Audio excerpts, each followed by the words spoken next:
Olá, amigos. A TV SPL tem a satisfação e o prazer de receber hoje, na minha opinião e de muitos corintianos, o maior lateral esquerdo que esse país já teve.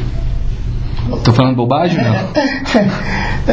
Vindo do corintiano é meio suspeito, mas eu agradeço, sem dúvida, a deferência. Vladimir, vamos já falar um pouquinho aqui, começar falando de uma coisa assim, sem sentido, futebol. Me diz aí, você chegou no Corinthians em 69, é isso? E ficou quanto tempo? Conta sua história um pouquinho aí. Eu fui levado ao Corinthians por um senhor chamado senhor Eli Castanho, que era, na verdade, técnico do time que eu jogava na Pompeia, no Brasil da Pompeia. Eu tinha 14 anos de idade e naquela época já com algumas perspectivas, já tinha sido convidado a fazer atletismo no São Paulo, já tinha sido convidado a jogar no Santos e tal, mas na verdade eu acabei optando pela Várzea, até porque era muito jovem, né? Estava na idade escolar e tal, né? E esse senhor, né, era muito amigo do Vadielu, que na época era o presidente do Corinthians. Aí acabou arranjando um treino para mim lá, um teste, né? E eu me lembro que quando ele ligou em casa dizendo que no dia seguinte nós faríamos o teste no Corinthians, eu não dormi a noite inteira, não preguei o olho, fiquei a noite inteira viajando nas possibilidades, quer dizer, o que poderia acontecer nesse teste aí, né? E até fiquei muito preocupado, falei, porra, não dormi a noite inteira, como é que eu vou conseguir jogar? Como é que eu vou jogar? Mas felizmente corri mais do que estava acostumado, inclusive, e acabei sendo aprovado. E quando foi que você começou no time principal mesmo? Quando é que foi isso? Então, no time principal eu estreiei dia 4 de julho de 73. 73. E aí ficou no Esporte Clube São Bento, no Pacaembu. E aí ficou 4 anos naquela coisa lá de Corinthians, pegou o final da época do sem título, aquela coisa de jejum. Exatamente. E a cobrança nessa época? Era uma época de muita cobrança, né? Eu me lembro que nós chegamos a jogar no Pacaembu várias vezes com 70 mil pessoas, né? 60 mil pessoas.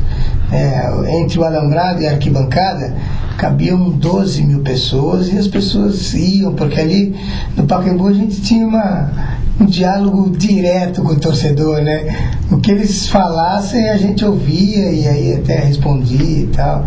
Então era uma relação direta com o torcedor e, portanto, ficavam 12 mil pessoas ali em volta do alambrado e tal, e foi muito legal, porque eu costumo dizer que não foi por acaso que eu comecei a jogar no Corinthians, né? A gente sempre teve uma relação muito, muito próxima, não só o torcedor uniformizado, como o torcedor comum mesmo, sempre buscou me apoiar, enfim, me incentivar ao longo de toda a carreira. Agora, como é que foi em 77, com aquele gol do Basílio lá que tirou do sufoco todo corintiano aí que sofreu todo esse jejum? Como é que foi a comemoração dos jogadores? Como é que foi a explosão? 77 na verdade era pra gente a oportunidade de passar para a história do Corinthians, né? Todos nós, atletas, nós tínhamos a consciência de que aquele era o jogo das nossas vidas, né? Quer dizer, o jogo não, na verdade era o campeonato das nossas vidas, porque o Corinthians chegava a uma final depois de muito tempo, né? Embora tivesse chegado em 76, né? 76 também, mas nós não ganhamos, né? Infelizmente a gente não ganhou do Inter, mas esse a gente entendia que era o jogo das nossas vidas. Nós tivemos a felicidade de ter um treinador que eu tenho dito que o treinador tem uma influência de 20 a 22% na performance de uma equipe, né? O seu Oswaldo Brandão, naquela ocasião, naquele momento, ele tinha 50%, porque ele era considerado como um pai de todos, né? Ele sempre valorizou essa coisa de proteger o atleta mesmo, né? Ele era um treinador extremamente paternalista, sabe? Tudo ele decidia e ninguém podia mexer com seus atletas, que ele ia para cima, fosse diretor, fosse presidente do clube, enfim, a gente tinha uma confiança muito grande nele. Então eu diria que esse título aí, ele teve uma participação decisiva no resultado, porque nós temos que admitir que o time da Ponte era melhor que o nosso. E aí eu me lembro, inclusive, assisti o videotape há pouco tempo, né, o ano passado, que completaram 30 anos do título. Nós alugamos meio campo, literalmente. A Ponte não passava do meio campo. Quer dizer, uma equipe muito bem organizada, muito bem estruturada, não conseguiram fazer uma jogada de gol, né? Nós entramos para matar. A gente entrou e falou: olha, gente, ou a gente mata ou a gente morre. E a gente acabou matando, né? Quer dizer, tava o time. Quando uma equipe entra com esse espírito, né? O espírito de vitória, de vencer ou vencer, dificilmente perde. Agora, você lembrou 76, a invasão do Maracanã lá. Como foi a emoção de você estar jogando no Maracanã, sabendo que está lotado de corintianos lá para assistir, apoiando a equipe lá, empurrando a equipe do Corinthians? Então, é lógico que o resultado no final não foi o mesmo, a gente não conseguiu vencer o campeonato. Mas proporcionalmente, em 76, eu vivi acho que a maior emoção da minha vida. Por quê? Porque o Corinthians chegava a uma final depois de 22 anos, né? Uma semifinal, na verdade. Era uma semifinal contra o Fluminense. E a gente tinha, por exemplo, a perspectiva de passar para a final. Então nós chegamos no Rio de Janeiro no sábado, o jogo ia ser no domingo. A gente chegou no sábado, eu nunca vi nada parecido. O Hotel Nacional, que é um hotel redondo que tinha lá em São Conrado, tinha sido literalmente tomado pelos torcedores paulistanos, eu diria. Porque as pessoas faziam questão de dizer que era palmeirense, que era São Paulino, que era santista e tinha ido torcer pelo Corinthians. Eu diria que isso não vai acontecer nunca mais na vida, quer dizer, um torcedor palmeirense, São Paulino, torcendo pelo Corinthians, mas nem com reza brava. Bom, aí o jogo foi aquela história que todo mundo viu, né? Nós dividimos o Maracanã, quer dizer, botamos 80 mil pessoas torcendo pro Corinthians lá, quer dizer, nós dividimos literalmente o Maracanã, e esse eu diria que foi, se não um dos maiores jogos da minha vida.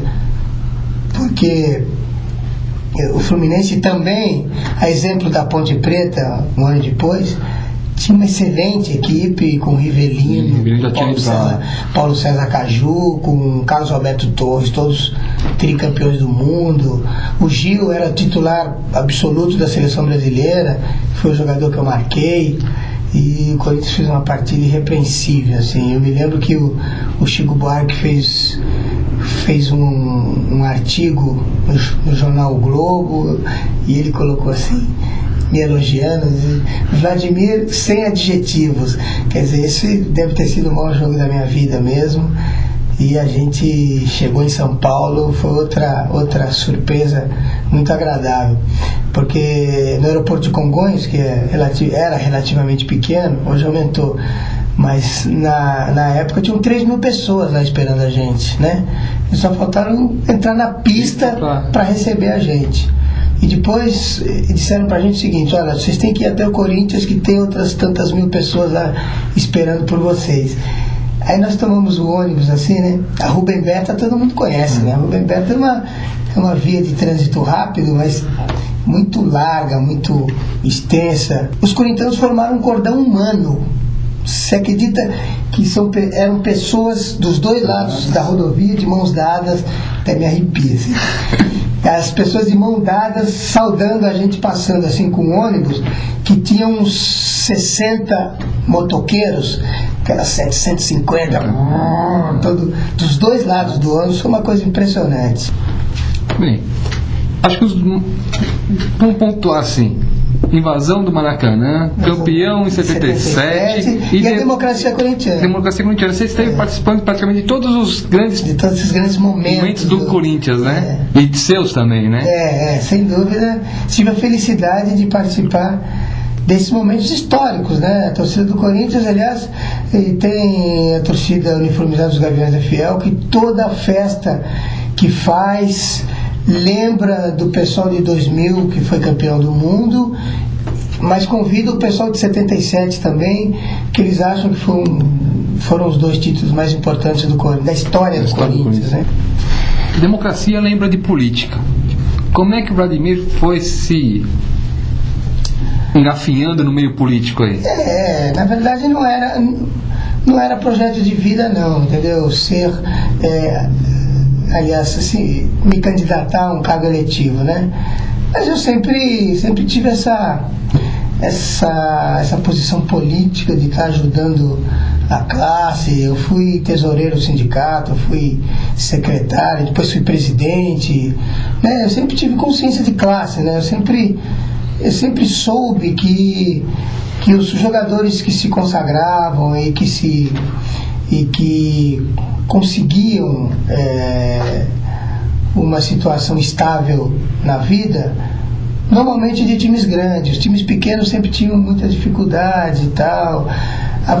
A federação, por sua vez, sempre repassava os valores diferenciados, quer dizer, eles distinguiam as equipes grandes, que eram 4 só, que são 4 até hoje, e as equipes pequenas sempre repassavam os recursos menores e tal. Então sempre havia uma distinção, muito embora o campeonato era muito equilibrado. O Campeonato Paulista sempre foi, naquela época, era o melhor campeonato do Brasil, melhor que o Campeonato Brasileiro, inclusive. Bem, mas e agora, o que vem para o futuro na política? Então, e aí, por conta disso, quer dizer, por conta de saber dessa realidade dos atletas, eu sempre tive essa consciência de classe. Eu sempre busquei agregar os atletas em torno do sindicato, porque o sindicato não tem força se não tiver a representatividade da classe, né? Mas é muito difícil, porque eu costumo dizer que a essência da nossa existência é o confronto, né? A gente existe para se enfrentar, na verdade, né? Não é, por exemplo, como bancário, como engenheiro, que eles têm um piso, eles podem brigar por um piso, né? A classe é mais ou menos equilibrada nos seus vencimentos, né? O atleta de futebol não, numa mesma equipe você vê um garoto ganhando R$2.000 e vê um outro ganhando R$400.000. Isso é importante falar, porque muita gente pensa, o cara virou profissional, está jogando profissionalmente, já acha que já virou milionário, que já está cheio da grana. Na verdade não, tem as estrelas que ganham muito. Ele compra etapas, ele tem que ir conquistando o seu espaço e tal, para ir se valorizando e, portanto, aí ganhar um salário dessa natureza, né? E eu sei também que você foi secretário de esportes, né? Conta um pouco sobre essa passagem. Essa experiência como gestor público, Sócrates que até brinca. Pô, a sua profissão agora é secretário de esportes, é secretário municipal de esportes. Fui secretário em Cotia, fui secretário em Carapicuíba e recentemente em Diadema. E fui diretor do Pacaembu também, na gestão da Irondina aqui em São Paulo. Então, eu iniciei aí, né, quer dizer, a minha função pública, né, e penso que a imagem da gente enquanto atleta pode contribuir de uma certa forma na formação de jovens, né? Eu me lembro que nós somos referências para várias gerações, né? O Romário, por exemplo, quando começou a usar brinco, uma geração inteira passou a usar brinco. Giovanni, quando pintou o cabelo também. Enfim, a gente sabe que a gente tem uma responsabilidade social, entendeu? A gente que tem vida pública, nós temos um compromisso com a sociedade, né? E eu penso que agora é só dar sequência, é só dar continuidade a essa representação, né? Eu, no auge da minha carreira, sempre me relacionei com o torcedor do Corinthians e com o torcedor do futebol em geral de uma forma muito, muito direta, muito objetiva, né? Eu penso que isso é uma consequência de toda essa minha trajetória. Legal. E um jogador aí que tem se destacado aí, Gabriel, o que você pode falar dele pra nós aí? Olha, Gabriel, eu costumo dizer que é minha versão bem acabada. Ele nasceu numa outra geração, né, numa outra situação econômico-financeira. Portanto, eu me lembro, por exemplo, eu com 15 anos era rimo de família, entendeu? Eu com 15 anos era a pessoa que mais ganhava em casa. Então eu pude ajudar muito os meus pais e tal. E o Gabriel não, o Gabriel veio de uma outra realidade e tal, né? E, além do que, ele não precisou de amassar barro como eu amassei e tal, né? Mas eu costumo dizer que ele é minha versão meio acabada em todos os sentidos, inclusive no futebol. Ele é mais talentoso, ele é mais irreverente, eu diria, né? Ele é mais irreverente, tem uma... Eu achei um pouco mais abusado. Tem uma autoconfiança acima do normal e tal. Eu diria que a gente conseguiu contribuir para a evolução da espécie. Quando ele quis jogar no futebol, o que você falou pra ele? Apoiou? Falou, seu filho, é uma coisa meio dureza? Com 8 anos de idade, ele falou, pai, meu negócio não é estudar, né? Meu negócio é jogar futebol. Aí eu falei, vai abandonando o estudo para ver se você vai jogar futebol. Mas assim, ele sempre teve claro que ele seria um jogador de futebol, né? E eu me lembro que ele tinha 1 ano e meio quando eu fiz um gol de bicicleta, né? Contra o Tiradentes. Golaço, eu cheguei em casa, era tipo 00:30, 1h da manhã, e ele jogava a bola pra cima assim, tentava dar a bicicleta. Falei, você vai quebrar o pescoço ainda. Era hora dele estar dormindo e de repente ele ficava... Mas ele com 4 anos de idade, ele deu a primeira bicicleta dele. Sim, tivemos a satisfação de receber aqui hoje o Vladimir, que eu admirei, fui muitas vezes no Pacaembu ver jogar lá, Corinthians e diversos times aí. Estou emocionado de estar aqui com ele hoje. O pessoal aqui da redação também, o Edivaldo, até falar, o Edivaldo fez questão de tirar foto com ele aqui, ficou alucinado. Umas 300 vezes na minha mão. Não, quase chorou. O pessoal fala, o Groselha chorou aqui hoje, a hora que viu o Vladimir. E abro para você falar pro seu público aí, deixou aberto os microfones da TV SPL. Na verdade, eu gostaria de agradecer, né? Eu diria a nação corintiana em primeiro lugar, porque foi uma acompanhante constante na minha carreira no Corinthians. Eles me apoiaram em todos os sentidos. Eu tive momentos históricos dentro do Corinthians. Eu me lembro quando a torcida se cotizou e levou o cheque das luvas que eu estava querendo lá para o Vicente Mateus. Eu me lembro quando eu fui cortado da seleção, eles estenderam uma faixa enorme no Pacaembu, dizendo que o Corinthians, que eu era mais importante para o Corinthians do que para a seleção. Então eu sou eternamente grato não só à torcida do Corinthians, mas aos paulistanos, né, que eu recebi manifestação de torcedores de outras equipes também, que sempre gostaram da minha maneira de ser, da minha forma de jogar. Portanto, eu me sinto uma pessoa realizada dentro daquilo que eu me propus a fazer sempre. Sim. Obrigado, Vladimir, e boa sorte. E pela forma que você está, te dá para jogar ainda mais um pouquinho no Corinthians lá, hein? Não, o tempo passa, a gente tem que saber. É melhor ser parado que separado, entendeu? Então eu prefiro parar. Ok, obrigado e espero que vocês tenham gostado e agradeço mais uma vez aqui ao Vladimir. Muito obrigado. Maravilha, eu que agradeço. Um abraço.